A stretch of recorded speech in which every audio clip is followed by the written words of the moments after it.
Tume ya kuchunguza matukio ya ghasia na uvunjifu wa amani yaliyotokea wakati na baada ya uchaguzi mkuu wa Oktoba 29 mwaka 2025 imekutana kusikiliza baadhi ya waathirika wa matukio hayo, wakiwemo wafiwa na majeruhi.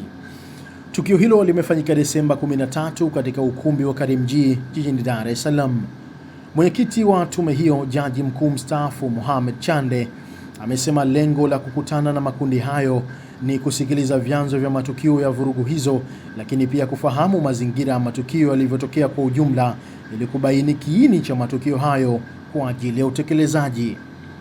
Jaji Chande amewashukuru wote waliofika kutoa shuhuda zao, huku akiwashukuru pia waliotaka shuhuda zao zitoke kwa njia ya siri, ambao pia walipata nafasi ya kuziwasilisha shuhuda hizo kwa namna walivyotaka. Hata hivyo, tume hiyo imesema itaendelea na zoezi la kusikiliza shuhuda za waathirika wa matukio ya uvunjifu wa amani yaliyotokea wakati na baada ya uchaguzi mkuu Oktoba 29 mwaka huu. Hii ni Daily News Digital.